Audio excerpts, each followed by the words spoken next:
What up, what up, what up, what up? It's your man, DJ Caveman. And DJ IMO. DJ Iron Monkey. We back again for another motherfucking Saturday conversation, as you know. D is always in the building, man. Shit, episode 87. Yeah, that's us. 87. If we're going by football code, it would be like the Gronk episode. Is he the greatest number 87 though? I feel like there's got to be a greater than it's probably. There's better 87s, probably in hockey or some shit like that. Yeah. Don't Sidney Crosby wear 87? Yeah, let's go with Sidney Crosby, man. He's wearing that black and yellow. Hold on. You gotta make sure we represent the teams. But actually, Gronk. We'll talk about this later on, though. Oh yeah. Yep. So we're not gonna start with Gronk. We're not gonna start with Gronk. No. All right. So for now, we're gonna call it 87. We're gonna call it episode 87. While I frantically search for 87. You know what? Let's call this episode "Long Live the King," man, because that's what we're gonna leave with. That's it. That's an even better name. Yeah. According to our little reference point that we get from Bleacher Report, the greatest number 80. We skipped 86. That would have been Heinz Ward, according to this. Heinz Ward, black and yellow. Jack Youngblood for episode 85. Oh, another Steeler? Damn. Yeah, we went Randy Moss over Shannon Sharp, but and then Sidney Crosby, the greatest number 87, with honorable mentions of Dwight Clark. So not even a mention of Gronk. Dwight Clark, wow. Dwight Clark, yeah. So there's that. But this episode we're gonna call "Long Live the King." Yeah, Wakanda forever. King Chadwick Boseman passed over the course of the week from prostate cancer. Yeah, last Saturday too. Last Saturday, I told y'all I was gonna come with the Black Panther, situation. So I had to retire. Harry Styles for a minute, and bring out Chadwick. You know what I'm saying? Devastated. Like, this is the most, and I usually don't get devastated about when famous people die. You know what I'm saying? My fandom is not so extreme in that way, but this one hit me hard, man. Like similar to like when Aaliyah died. Really? Yeah, man. Like, it was just because he's so young and he was on his wave was so big. You know what I'm saying? Dude did 7 movies. He did 7 blockbuster movies in 4 years. With one that's supposed to come out the end of the year. That is not everybody talks about the 7 movies that he did, because he did the 2 Five Bloods was the last one. 5 Bloods was the last one. He did Message with the King, Marshall, Black Panther, Infinity War, Endgame, 21 Bridges, and the 5 Bloods, and then he's got he had 3 movies or 2 movies in production, one in development, one in production, and then one called Ma Rainey's Black Bottom, which was supposed to come out this year. So I don't know if they're actually gonna put it out. So this dude, they might save it for Oscar season. True. Dude was working super hard, man. Like, he's played some of the more iconic figures in the Black community: Jackie Robinson, James Brown, Thurgood Marshall. So, I mean, man. And see, the thing too is that even when he was on the 5 Bloods filming out in Vietnam, some people was like, yeah, one of the actors, he actually came out and said he felt kind of bad, because when he was talking to his wife, his wife was like, hey, how is it working with him? He was like, yeah, he's kind of precious. Everywhere he's going, he has people massaging him and massaging his feet, massaging his hands, and nobody knew what was going on with him. But you see, this is what me and you was talking about off mic a long time ago, even on mic, about men's health and making sure that we get checked up, because he was only 43 and I'm motherfucking 41. You're 42. Right. So it's like he was diagnosed, what, 4 years ago? Yeah. 5 years ago or some shit like that? Yeah, he was like 39 years old. So the thing is like, look, men's health, we have to get checked up, regardless of what we're scared of. It's better off knowing what we're facing than facing a silent killer. Something like, all of a sudden you go to the hospital and you drop dead for something that it could have easily been preventable. Right. So And what they were saying too is that like most times they tell us as men to start getting our prostate and all that shit checked out like when we get to our 50s and shit. But now we know start that early. now that occasionally that shit can happen much earlier. So you definitely want to try to get checked as often as you can take it. Yeah, man. You know, Yeah, dude because dude didn't even have go that ahead. long of a career, man. Like No. his first come up, you know what I'm saying? I mean, well, he started young. He's a young guy, but his first credit on courtesy of IMDb, hashtag label out, was on All My Children back in 1970. But then his first 1970. yeah, it's weird, right? No, it can't be 1970. If he's 43, it can't be 1970. Come on, man. I know that. No, I think that's what it says, man. That's got to be a misprint. But the first like show that came up uh, was like Third Watch. Okay. Back in All two right. back in 2003. So from 2003 to 2020 or 2020, that's what is that? 17 years. Lots Yeah, of just TV, about. lots of TV shows. Dude did a lot of TV. And then in 2012, he did the Kill Hole, which I haven't seen. Doesn't sound like. Yeah, it's It a sound, it's a number on the. It's a number yeah, in the stat. it's like an It's army a stat movie. number. It's like an army Yeah. movie. Then after that, he did 42, and then All after right. that, his career Rocking it. just rocketed it, And see man. and he always, and I'll make a quick two little points here because he always credited Denzel Washington for his not so silent, but like his donation to the actors and that acting group at Howard University.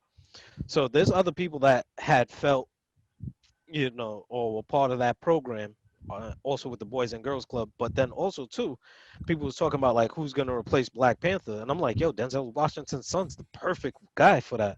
Like if he's not tied up in Tenant, Which I he's do the want to. I haven't perfect. seen that, but I want to check that shit out. But yeah, oh my god, Oh, he would be the perfect guy. Cause at first I was thinking about the dude, Lateef Stanfield from he's did like Death Note. He was in Knives Out, but mainly he was in Atlanta. I was thinking about him, but I was like, nah, Denzel's son is much better. And then on top of it, it just seems like it's just there. That it factor for me is there. right? But No, that would be a great. If they're gonna continue with that story arc, that would be the best.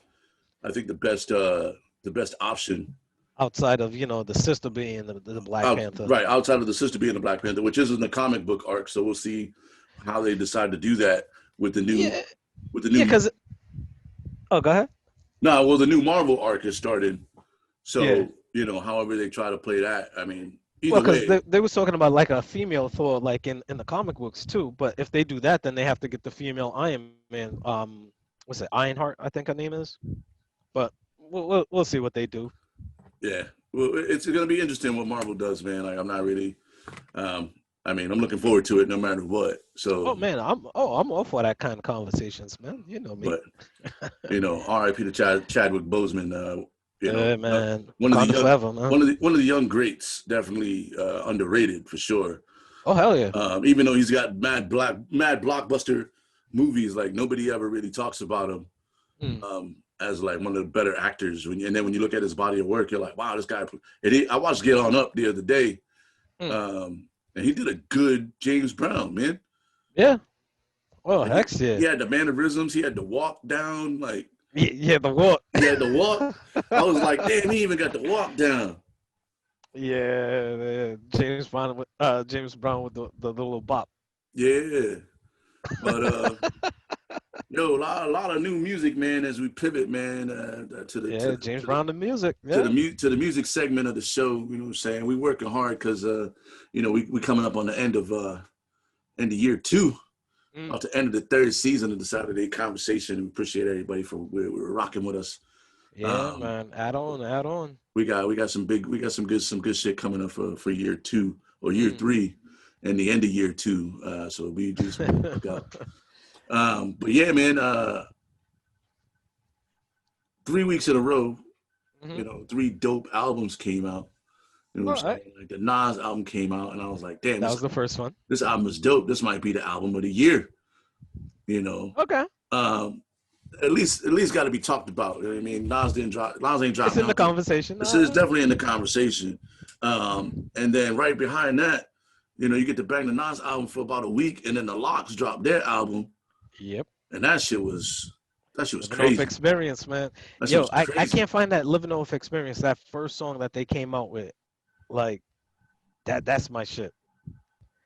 That's what made me a fan. But then, yeah, And, yesterday, and then yesterday, your boy. Detroit 2 came out. Shout out to Big Sean.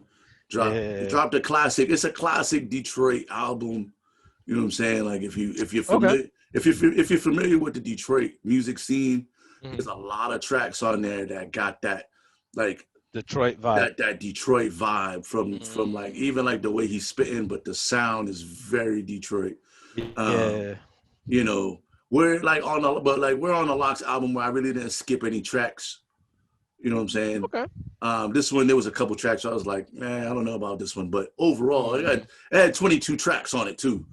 You know what I'm saying? And then a couple of them was skits. Well, there was skits. Yeah, there was skits. Dave Chappelle had a skit. Erica Badu, Stevie Wonder.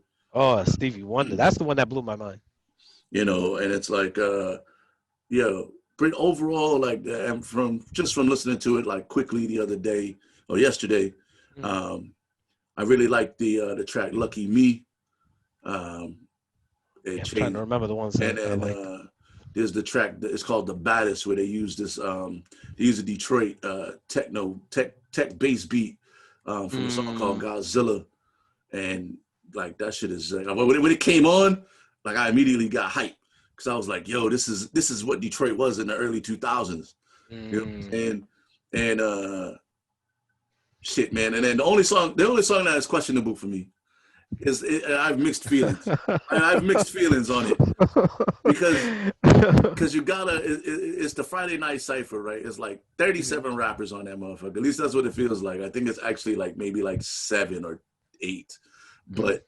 He tapped into the D, man. He got all the dudes that was, I guess, maybe he was running with. He left off some people that I thought could have been on there, but I mean, that's always going to be the case. Yeah, there's always politics, There's The reason why Isaiah Thomas got left off the Dream Team, but yeah, and you figure there's always going to be like, there's he went with the motherfuckers that he probably rock with, dudes that he's feeling, But I feel like there could have been a couple better MCs on there, but or dudes that labels were letting them spit because yeah, labels and the label politics too. yeah, right. So there's label politics. There's a lot of shit that goes into like collaborative songs. Yeah. So I can't say that why he didn't have this, why Des Loaf wasn't on it, or why Fire wasn't on it, or why nobody from D12 was on it, or any of that. You know what I'm saying? But also different generations. You know what I'm saying? But it was like Cash Doll and Sada Baby and like some of the.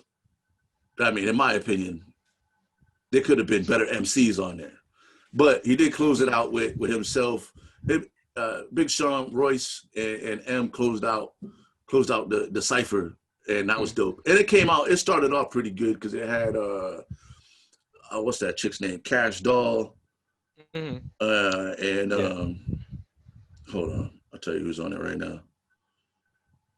Damn, what the fuck happened? So needless to say, that is your vote for the best album of the year. Nah, album of the year for me is the Locks. Still. The Locks? Okay. It's a tosser, but I'm checking the list to make sure that I didn't miss anything because I'm sometimes I get confused about what albums. No, that's okay. Out. Because right now, like for me, the top 2 for me, actually top 3 for me, I would have to go Freddie Gibbs, right, and Alfredo. Which is produced by who did that one? Shit, damn, I'm at Mad Libs, right? And then the next one is the compilation by the Alchemist, Yacht Rock 2. And then 3, it's hard to pick one of them Griselda ones, but I'm riding with them. And then to round them out, because I like the Locks, but I did skip a lot of songs. I like Nas, but you have to be in a certain zone for him. Another unknown, well, I shouldn't say unknown, but not as popular. But Sky Zoo is always gonna be my guy. Um, so those are the ones that I'm really, really, really rocking with. But I've been doing different podcasts, so like I've been listening to different music. Like, so hip hop is like one of them kind of things. Like when I want to take a break, I listen to that. You know, because I'm Yeah. listening to R&B, I'm listening to country music, I'm listening to 1980s rap, I'm listening to office music like 10cc and Seals and Croft and Billy Joel and shit like that. No, So it's like no doubt, no doubt. Hey, sometimes when I listen to rap, I just want to listen to something that is like, you know what, this is the vibe I'm rocking with on the bus on the yeah, way and to work. of course, it's always a vibe too, right? You know what I'm saying? Like you gotta have the right vibe for what you're feeling. Yeah. I forgot about that West Side Guns album, which was crazy. Yeah, Uh, buddy. Yeah, I've been telling you about him for a long time, yeah, man. nah, I've been up on him since you've been talking about him. I just ain't really been like I really started listening to them when the Griselda album came out, and I went back Hmm. and I've been listening like kind of like Griselda to me and like West Side Guns and them dudes, man, they're growing on me like Jeezy. Like when Jeezy first came out, I was like, nah, not feeling that nigga at all. And Yeah, then, yeah. then For I me, went back and like re-listened to it mm, and like really started to like listen. And I was like, all right, Jeezy saying some shit. This is where I'm at. You know what I'm yeah, saying? them Like, Griselda boys, like for me, they had like that like Mob Deep kind of vibe for me. It's like, yo, it's not polished where it's gonna always get the radio play. It's not gonna be pushed like in the clubs, but this is my shit, man. Yo, this is what I'm riding with. Like this, like yeah, it's all peace and love and shit. But don't get it twisted. Yo, I'm gonna put on some MOP. I'm gonna put on some oh yeah, Griselda. for sure. And if it's time for me to ride, I'm gonna ride. But I'm not. I'm not gearing for that. That's not the life I'm fitting to live. You know, I also really enjoyed M's album, All right. Music All to Be right. Murdered By. Mm. So, Oh but yeah, yeah. still, Oh yeah, that was January. Damn, yeah, that that was was pre. January. Yeah. So it's pre-COVID. So Yeah, that's why I that had was. to go. I had to go back to be like, damn, I know something else came out that I was like Yeah, that really was banging. PCB. That was on PC. That was pre-COVID, That's man. pre-COVID. Yeah. Yeah. So, but for me right PC and now, AC, huh? That's what we're gonna start labeling shit. like the Locks album made me want to start picking up the pen again. Like just the way that they come off, like Mm. you know, like just Yo, the Sheik. vibe, the energy, Yo, I And just. Sheik don't get a lot of love in the group, Yo, but Sheik is my dog, man. Sheik actually came. He came pretty tough on that album, man. Sheik is my dog, I was man. like, oh shit, did Sheik get a ghostwriter? Because his shit Nah, is yo, Silverback Gorilla. Yo, Sheik's always been J, J, my man. Don Jaden Don, man. Jaden Styles writing all his shit right now. Nah, Don His, Don's always been my guy, man. his verses was on point, man. And shout out to the Locks. I seen them live at the House of Blues You last know what year. though? He put on a dope show. See, Sheik was my guy off rip because he reminded me most of Ghostface, and then I started listening to Jada, and then as time went on, I started listening to Styles P. That's the thing I love about the Locks is like, look, you could appreciate them for who they are, like. Sheik is much better with them as a group, vibing off of them because his solo career, like, it was kind Oh of man, shaky, but he actually lit it up on that Wu Block album that they had, I think, in 2011, where Wu-Tang and D Block had an album together. A I lot of people don't know about that I shit, remember that but album. That was a dope album. that's my shit. Yo, Even to this day, it's on my playlist. So that's and on my get ready for work list. quietly, Styles put out two monster projects, Oh hell yeah! and And he's collabing hard. He's collabing with everybody. Like Styles is ripping the game right now. you know what was sneaky?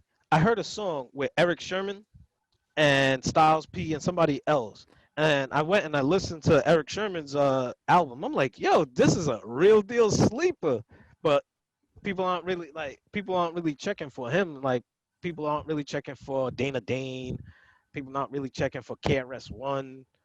Because they feel like, oh man, this motherfucker's gonna preach to me. He's gonna try to teach me something. Plus, I just want to dumb out. it's different zone eras out. too, man. It's different eras. Like Oh yeah, these young kids, they checking for the old heads. Personally, I didn't not think like that.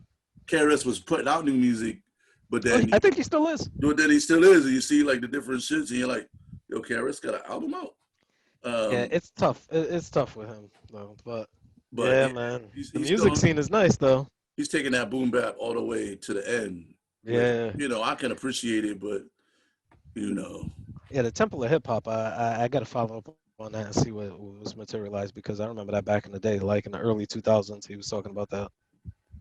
yeah, I'm going back. I'm looking at all the albums that came out. Make sure I didn't miss any that we want to give. Please don't bring up that bullshit ass Taylor Swift. No, I'm looking at rap albums, man. I'm looking at Okay. you know, nah, it's mostly just motherfuckers that I don't really listen to too hard. Damn, Twister dropped the album. Oh, where? I can listen to that shit.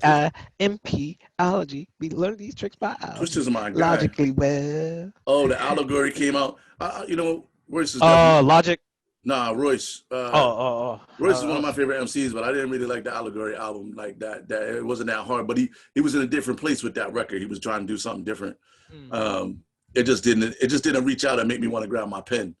You know what I'm saying? Like that's kind of like for me, that's how I look at records. Like how it makes me feel. Can I play it in the club?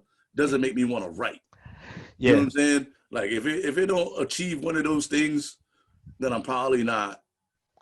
And that's the thing that I was actually having a conversation with my nephew about because he's fitting to take a semester off from college and then go back and then he wants to do real estate. I was like, look, real estate is very vague. That's like me telling you I want to do sports. Like the fuck you want to do sports? Like I'm like, oh, you have to narrow down your focus. So it's like even with music, it's like even within rap music, there's backpack music, there's traveling music, there's club music, there's dancing music, and then there's just dumb shit. Yeah. So it's like some people just like dumb shit, just like how some people just want to zone out and watch Jerry Springer. They don't want to sit down and watch Oprah or watch PBS or Nova.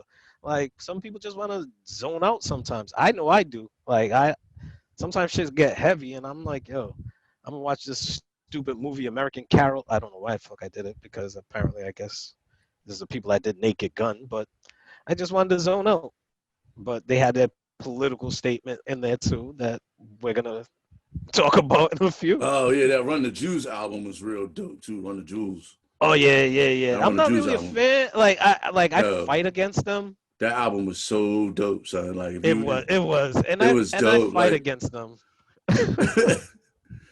You can't fight against it if it's good, man. I mean, you could try, but at the end of the day, it's not. You know what it's like? It's like you fighting against a good Beyonce song. I don't fight against a good Beyonce song. I don't like. You'll say it's a good song, but you know what? She's still a trash. Like you would still throw that in there. Like she's still can't sing. Listen, everybody knows how I feel about Beyonce, man. Like I feel like she's a fantastic entertainer. Yes, she does her thing on stage. Yeah, Solange is a better singer, but she can't fucking sing, and it's okay. It's okay that she can't sing because she's still making billions of dollars doing what she does. There's lots of entertainers that can't sing. Beyonce, Taylor Swift, Britney Spears. They can't sing. Jessica Simpson. Mary J. Blige, Jessica Simpson. They can't sing. Babyface, not that great. Keith Sweat, can't sing. Like, there's so many of them. There's so many of them. There's so many. But yeah, I'm glad you went to All Lives Matter. I'm glad you went to All Lives Matter and named everybody on the spectrum. Listen, there's so many. Like there's so many songs that come out and you're like, this is a dope song, but I wish it was sung by somebody Missy Elliott else. can't rap.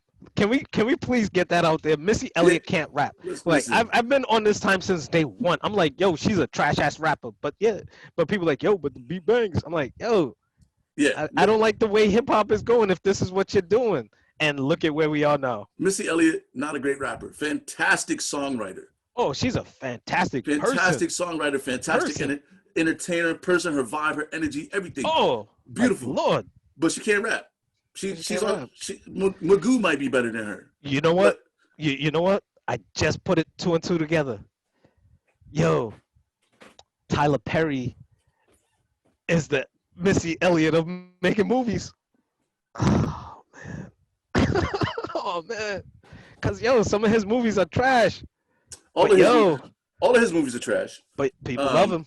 And yo, he makes millions But or billions. he's a billionaire now. So He's a billionaire. shout out to Tyler Perry for getting to $1 billion. Like, Yeah. welcome to the club, my friend. He won the G, man. Welcome to the club. That dude, he hit welcome to the club. I'm not even there yet. Listen, I'm just welcoming him to the billionaires club. It's him, Jeff Bezos, Dre. Well, Bezos is at the head table, right? Well, Bezos is at the head of the table for sure. He's at that Mansa Musa spot. Like he got that spot. Bill Gates, he's definitely like he's got to be the youngest billionaire.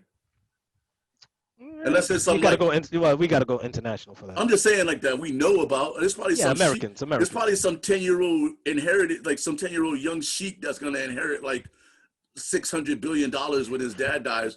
He's like, but that's different. Like inheriting it and actually earning it. There's different levels. When you look at the guys who came from nothing and now are billionaires, when you talk about guys like Jeff Bezos and Bill Gates and Warren Buffett and Dre, but Dre's like he's in and out of it. Well, his wife is looking for $2 million a month in alimony. He better spousal support. He better get on that. He better get on that Jeff Bezos time and just be like, "Here's a check, go away," because he paid his wife substantially. He's like, we're not even gonna go through this. And she didn't even want that much. Right. He was like, she wasn't even trying to be greedy. How much you want? 20 million? I'm gonna double it. Here's $1 billion. Kick rocks. Oh wait, you want 20 billion? Here's 40. Yeah. Just because you was a good soldier. Just leave me alone. Yeah. But Tyler Perry, like here's my take on Tyler Perry. And I'm not a huge fan. I think that Tyler Perry was a fantastic playwright. Mm-hmm. I just don't think that all of his plays translated to the movie screen. However, they resonated in the community, that his target audience went to see them shits every time. And They supported him. And Medea is one of my favorite little characters. You know what I mean? Oh yeah. But a niche character, hell yeah. And I think that as a writer and a director, but then he fucked up the Alice Cross thing for me, and I just can't. Like he just shouldn't act in other roles, and I really want him to do more with his studio for black film.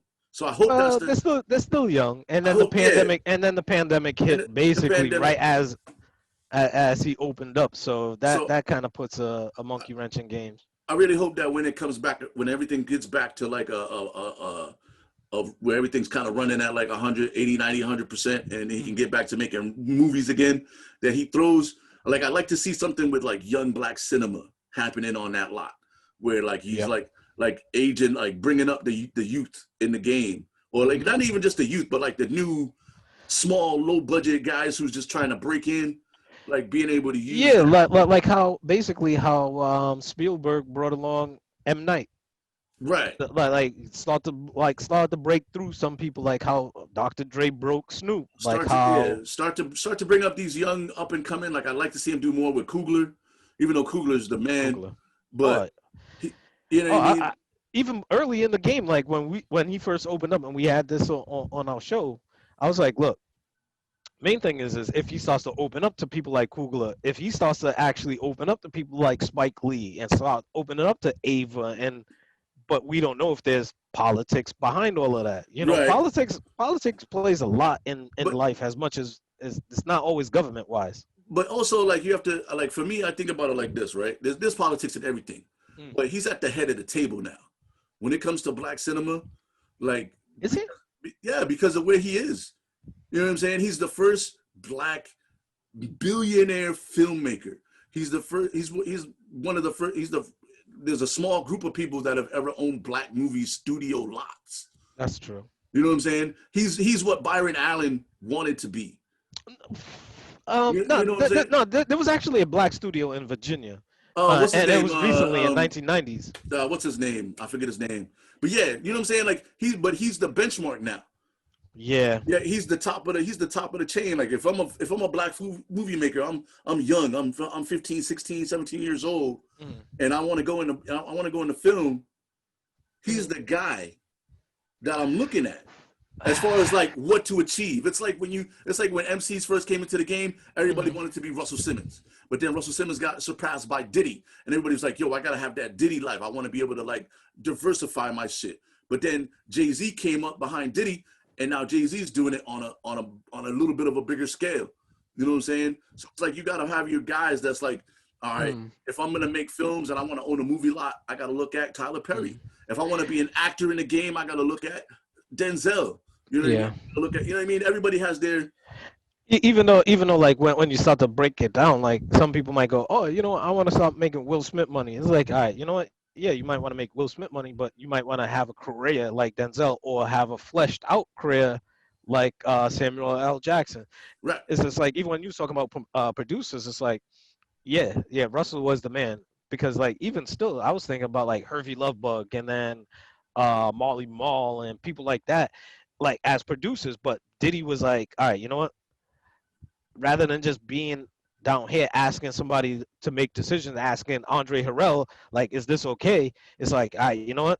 I'll be the Andre Harrell, you know, and then people started building on top of that. So I can see that as him being that, because even as him being at the top front of the table, I'm like, yo, Spike Lee's been doing this shit forever. Yes. You know, there's other people, like Ava has awards. But Spike Lee never got to where that spot. You know what I'm saying? He's the first one through the door. You know what I mean? Yeah. Everybody's been trying to get in the door, and then he's like, yo, I'm gonna be the first one. You know what? You know what it's like? It's like, you know what? Dr. J is a dunker, but Michael Jordan was a business. Right. So it's like yeah, Dr. J did have some, you know, he had his Converse deal, he had, you know, his commercials here and there, but Jordan was global. Yeah, you know, Mike became the brand. Yeah, you know he became the brand. Yeah, he became the brand. It wasn't Nike. It's Jordan. It's Jordan. So now you know Tyler Perry is that guy. He got the sneaker.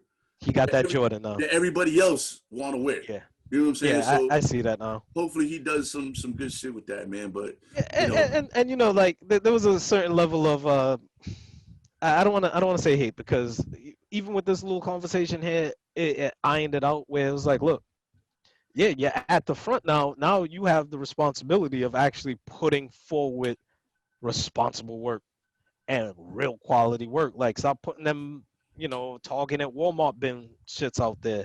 Like, you've already made your millions off them $100 shits now. Like, now it's time to upgrade to $10, B. Yeah, it's time to sell luxury. It's time to sell luxury whips now, man. You made the name for yourself selling used cars.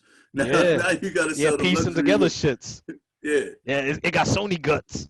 Like, you know, it got a Volvo engine.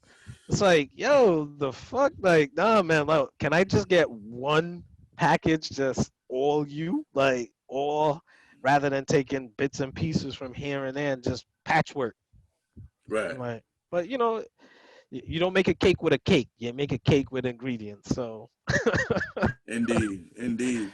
But like I was saying earlier, man, everything's political. Everything's political, man. Yeah. Everything's political. You know, that was a smooth transition, by the way. Yeah. I try.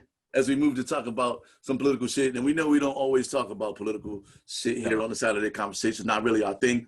Well, it's his thing. It's not really my thing. So we agreed that we were going to touch on this shit when it was poignant.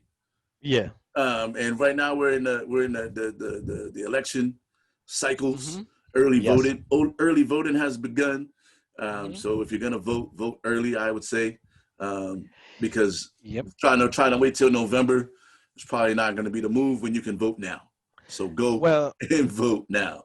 Well, see, the local elections are happening right now in a lot of cities. Massachusetts was the other day. Yep.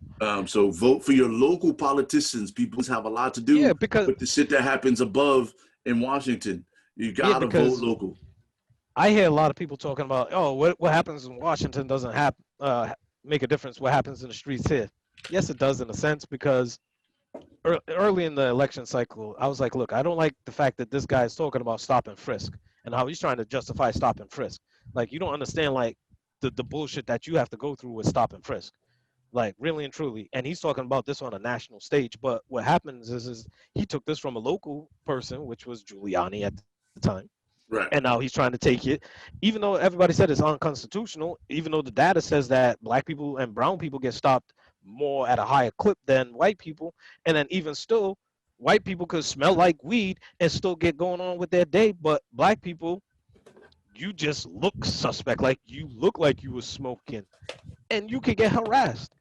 And then it's not just getting harassed is the thing, is now people walking in the neighborhood seeing you, thinking, oh, maybe he did something. It's just a bad thing for people of color. But on the local scene here in Rhode Island, the elections is Tuesday, right? So make sure you register first, and then make sure that you know where your polling spots are. Facebook is doing a good job. Um, Google would help you out. Bing, if that's your scene, you know, You can get it. You can there's get it resources online. out there. Yeah. There's resources. The thing is it's not going to be spoon fed to you. And looking at it, they're not looking to make it any easier for us to vote. Because even in the 60s, people say that in the 60s, people were fighting for their rights to vote. No, people were fighting to get back their rights to vote. So that's what happens is if you don't go, you might not like the candidates and you don't vote, then they'll go, you know what? They don't use it anyway, so they won't mind if we take it away. So you have to register, you have to vote, but even with that, know what you're voting for. Please do the Because, research, people. Please oh do your Lord have research. mercy. And do your own research. So like, I don't know Oh, about you, right? But I watch all the news outlets. I do too. I watch a little bit of CNN. I watch a little bit of MSNBC. I flip Yep. on over and watch Fox. I even listen to ESPN versus Fox Sports because they're different. Because now you got your boy Clay Travis, who's like, you know, mildly racist, out there out there on Outkick. He's on his Gene Valicenti. But I listen to that shit. You know, I listen to all the different outlets, and then I go back and I do my own research. So if I hear some shit that sounds suspect or even interesting to me, I go and I try to find as much as I can. Yep. And I read about it from the AP, from all the big news outlets, because what people don't realize is that all the news comes from three places. Yes. You know what I mean? It comes from the Associated Press. It comes from the European Press or the Euro Press, and there's one other like big press that handles like the Not Reuters. Reuters. Yeah. It's Reuters and it's Europe. It's three outlets. All the news comes from those three outlets. You know, they have like 5,000 people that work for them. Because I fell in a rabbit hole one night, and I was like, I got to know about this, right? So it's like five. They got like 5,000 or 6,000 employees.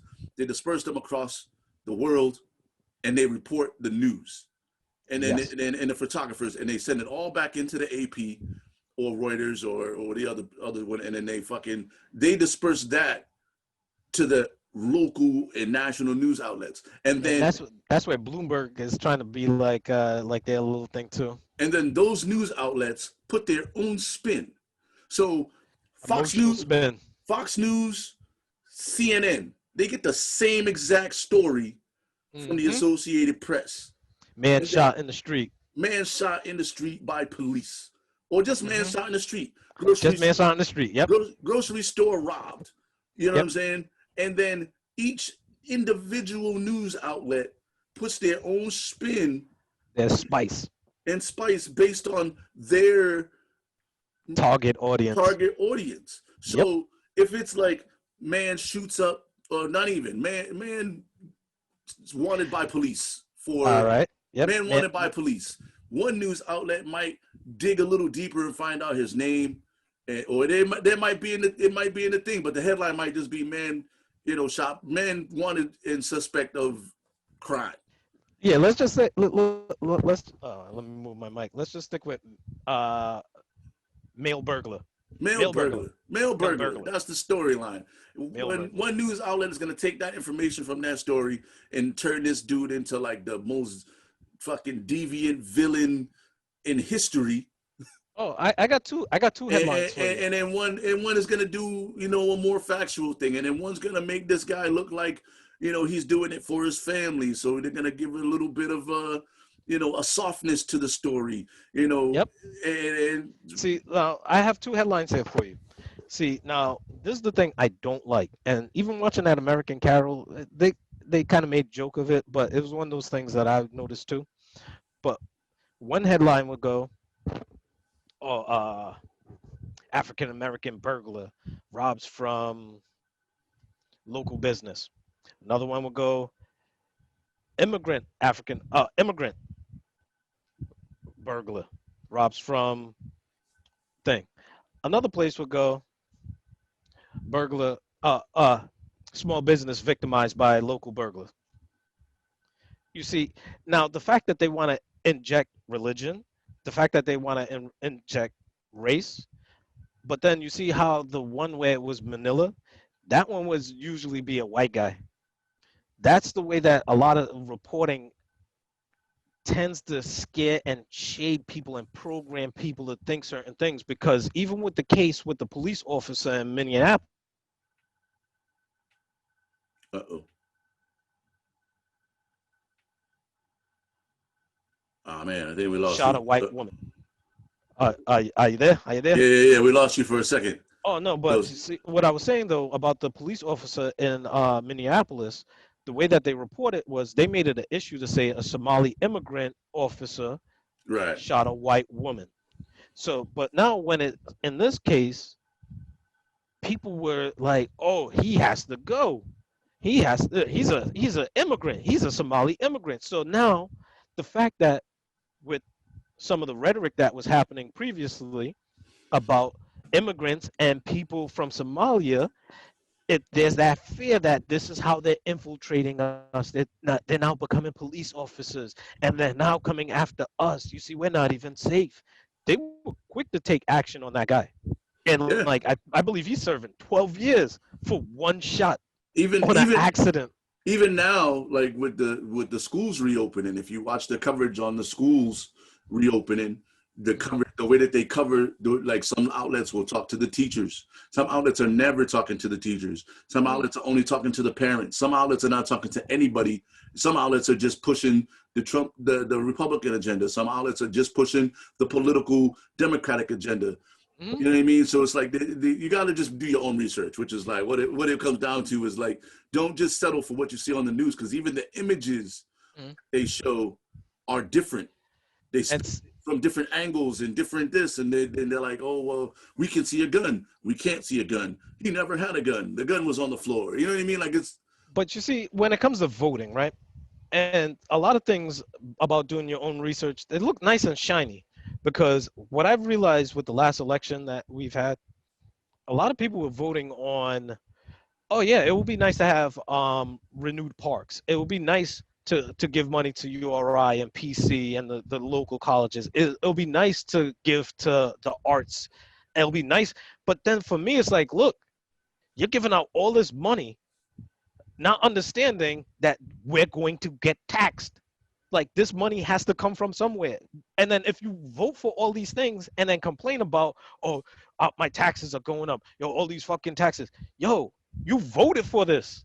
Right. So you have to pick and choose on how these programs, because on paper, if you're just looking at it, oh, money for URI, money for the arts. Okay, how is this money being distributed? Because if I'm giving money to the arts, I want the money to go to neighborhoods and community arts, like AS220. Maybe they need a little bit more money. Maybe some local art places need money. So not give all the lion's share of the money to PPAC, to these other places. Like, they've already generating money, but now they're making money from us too on taxes. Like, yo, the fuck? Like, I can't get a ticket to go see a show at PPAC underneath $75, but yet they're taking taxes out of me. Like, the fuck is going on here? Right. So you have to not just be like, oh yeah, this looks shiny, I'm just gonna vote for this and vote for that. You gotta understand, and then also who's gonna be implementing these changes. So you have to know who your local congressman are, your local spokesman, and because when the money comes down from alderman. When the money comes down from the national government, it's up to your local government to disperse it the right way. So because they might go 1 for you, 2 for me, 1 for you, 1, 2, 3 for me. Like, you have to hold these people accountable. They're paying their people who give them the money too. You know what I'm saying? Everybody's got a kickback somewhere, especially especially in certain in Rhode Island, from what I can see from my seat. One thing I want to say though, to close, and I want to make sure I say this. We're at the age where a lot of our friends and peers are running for office, old classmates, old teammates, old co-workers, right? Don't just vote for them because you're cool with them. Like, make sure you hold them accountable. And if they get hurt feelings, cool. But I know some people that want to be mayor right about now, and it's like, did you really want to be dealing with this pandemic? Like, you got to look at some things as blessings.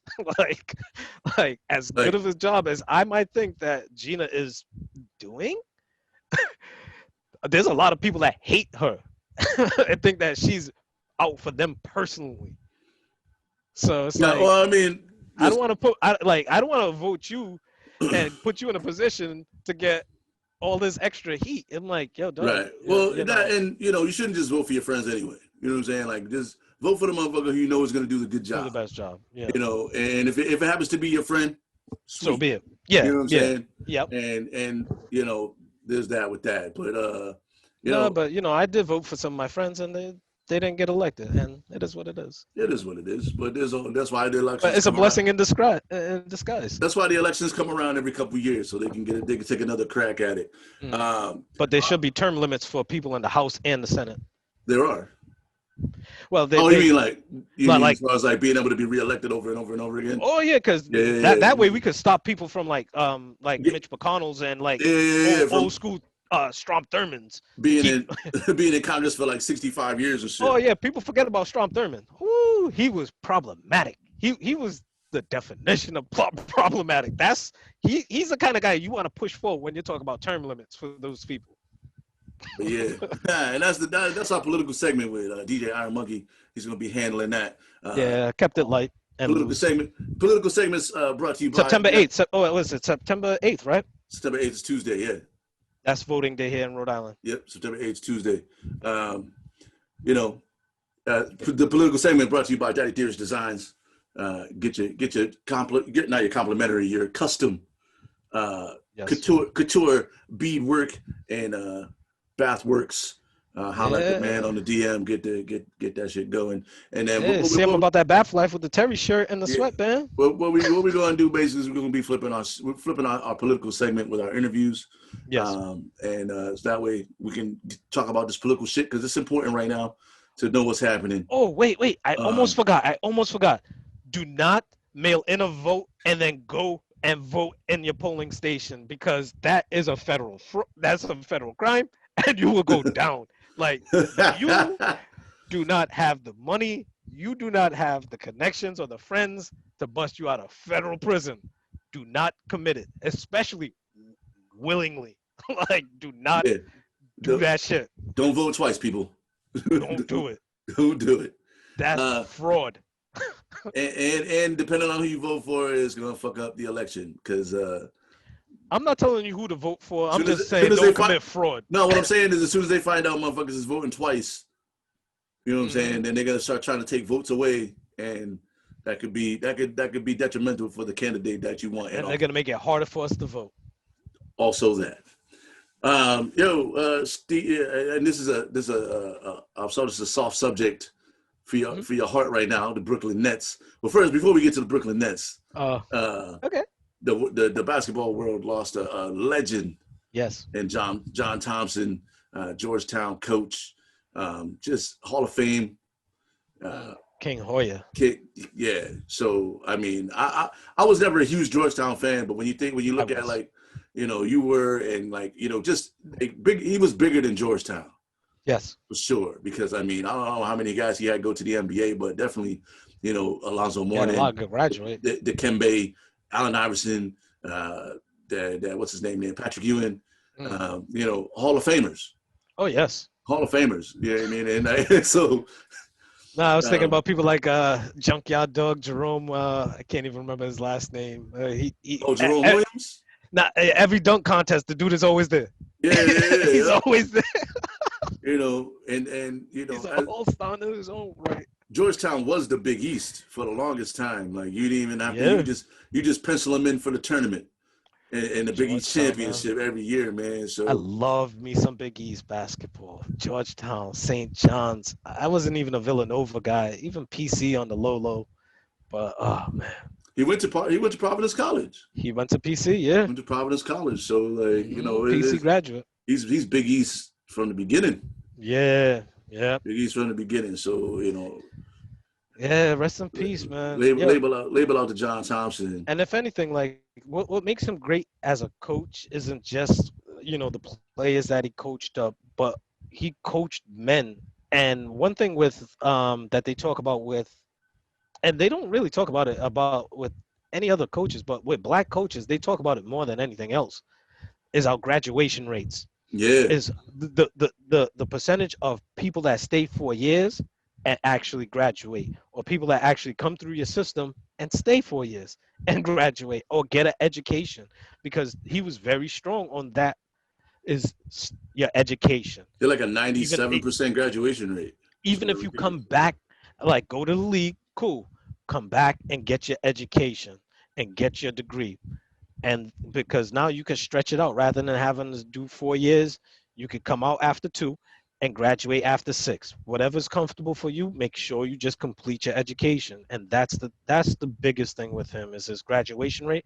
Between him and John Chaney, because both of those two dudes were the ones that I looked up to, because we was watching them in the JCC.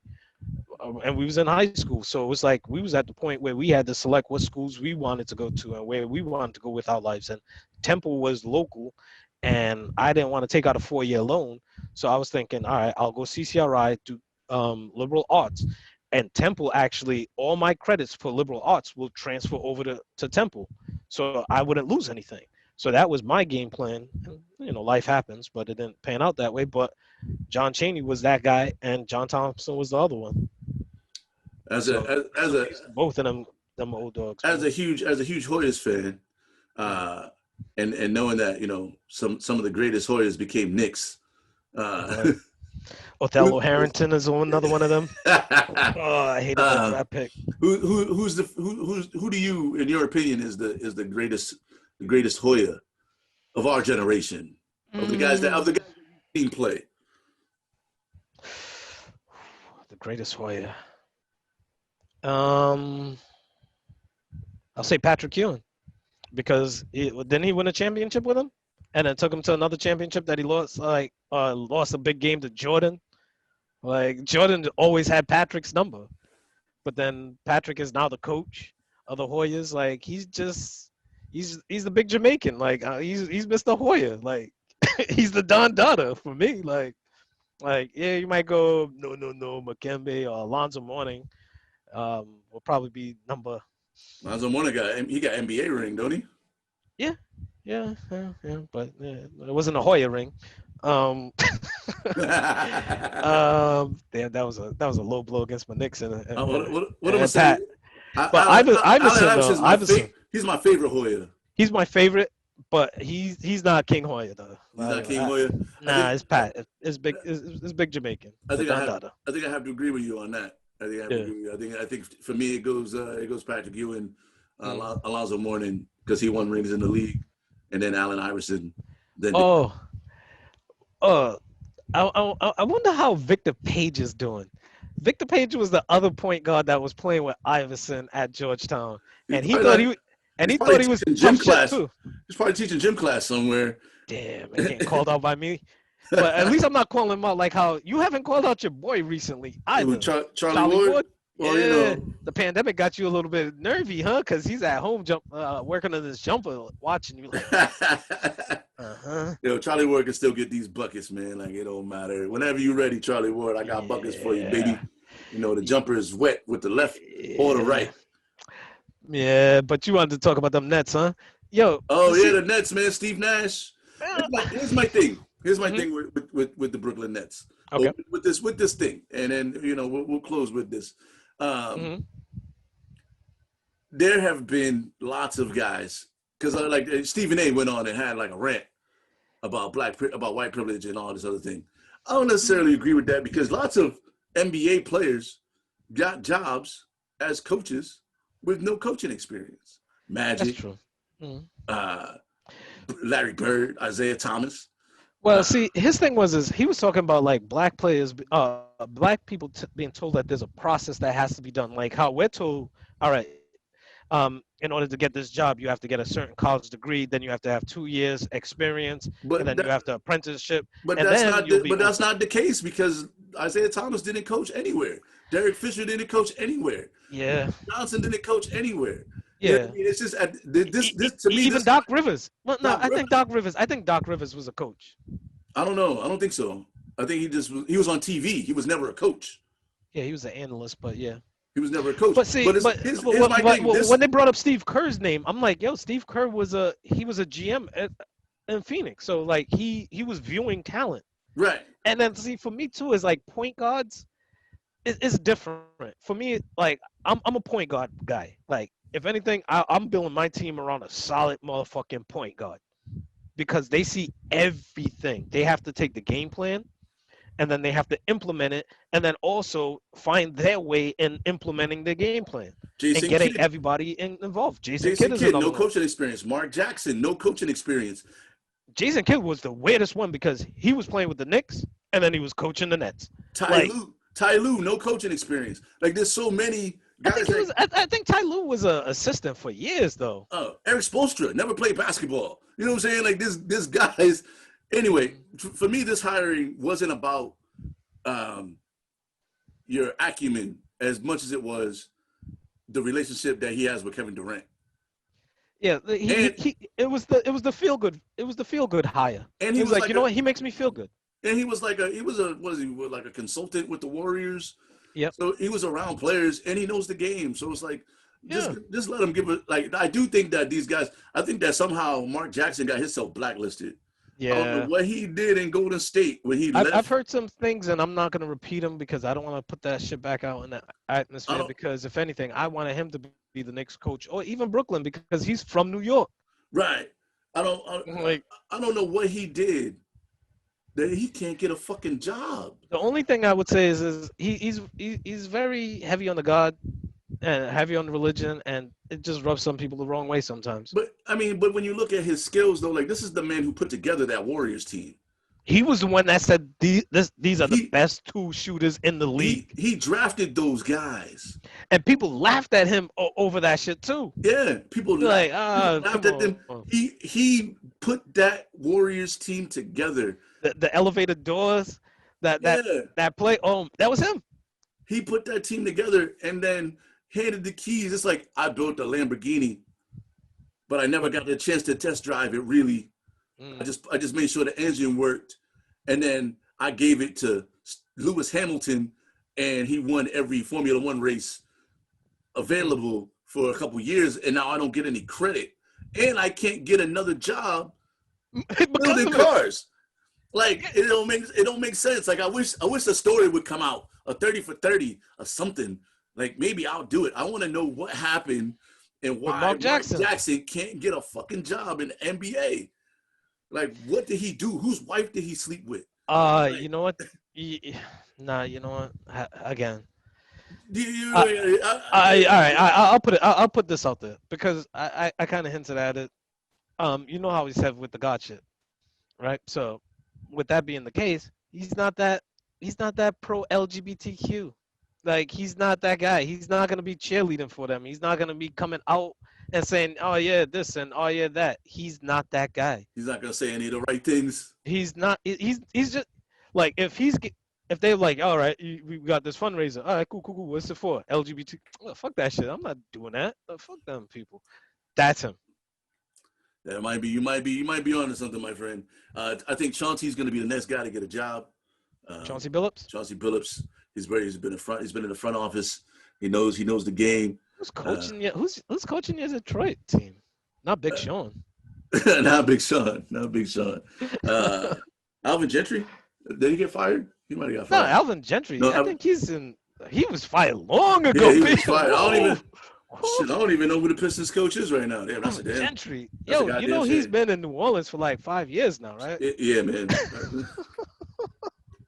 Like he went to the Clippers and I'm trying to tell y'all, I'm not a basketball fan. I'm a fan of basketball highlights. I tell people that shit all the time. And they just don't. It's But football season. my heat is out there doing it, B. The I Heat, was the Heat, telling you are out, the Heat are out early. there doing it, man. You was on the Heat early. I was on that Denver train early though, and they did some work. Mm-hmm. Shout out to the Nuggets. That was my sleeper Jamal team. Murray is crushing it, boy. Woo! That was my sleeper team in the West.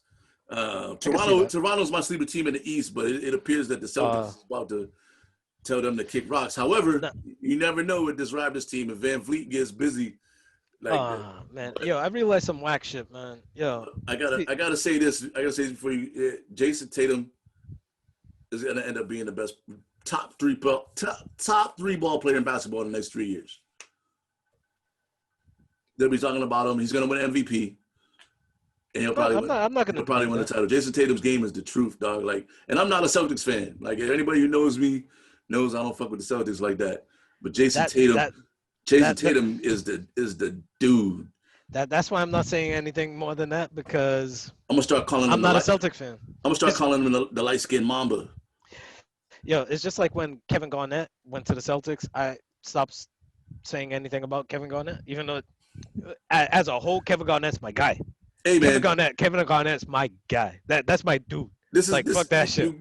You gotta recognize anything what it is. fucking possible. Fuck that shit. You gotta recognize what it is. Jason Tatum is the fucking man in the league, and he's up next. It's gonna be him. It's gonna be Jamal Murray. Oh, shout out for you. I gotta give my man.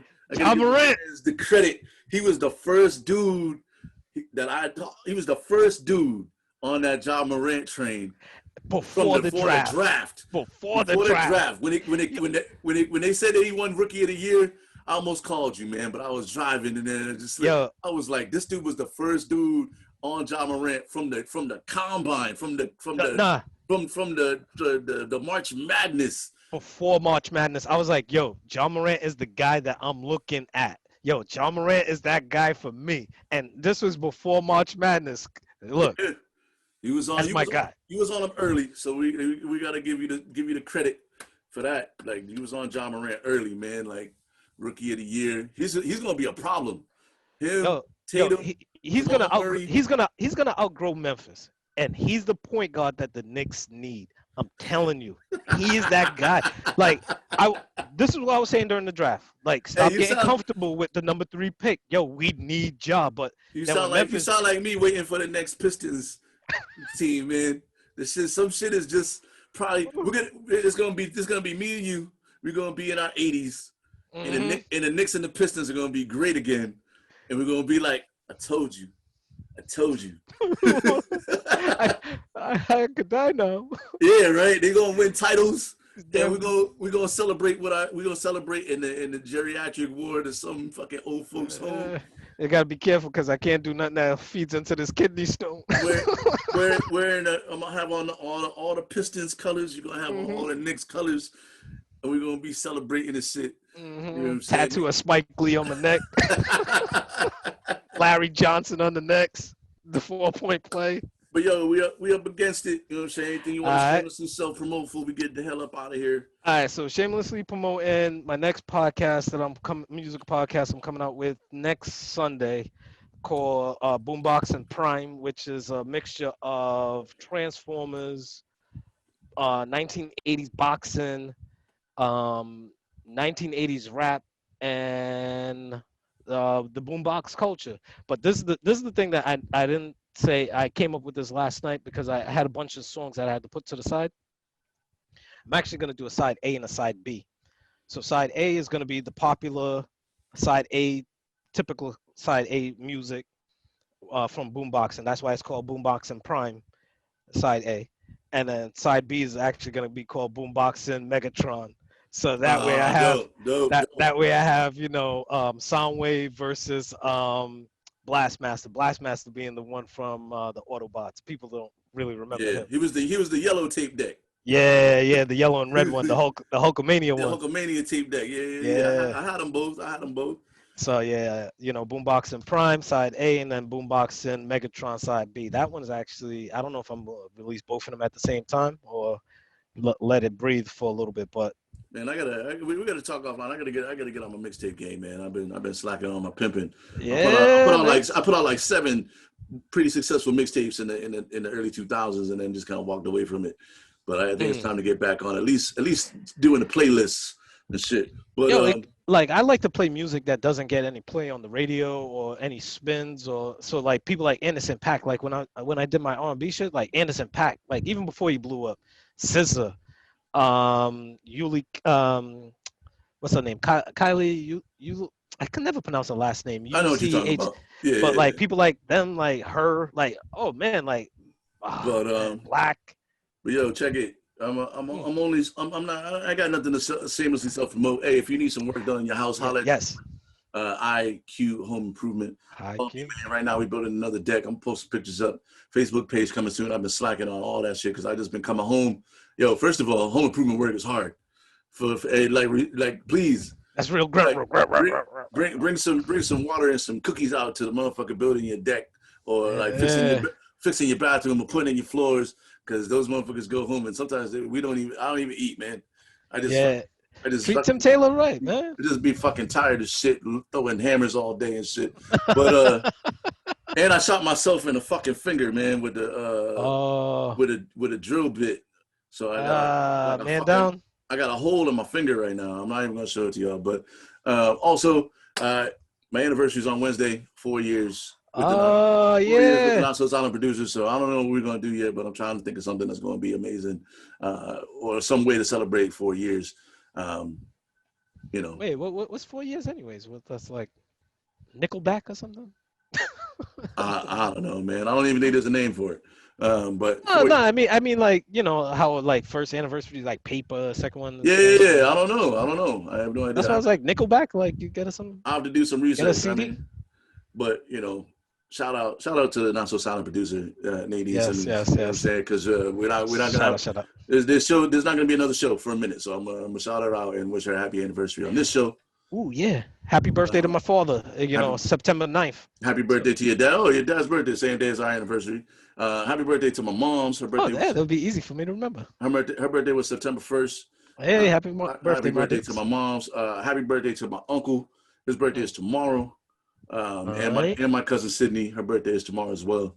I think that's all the September birthdays. That's all the ones I can remember.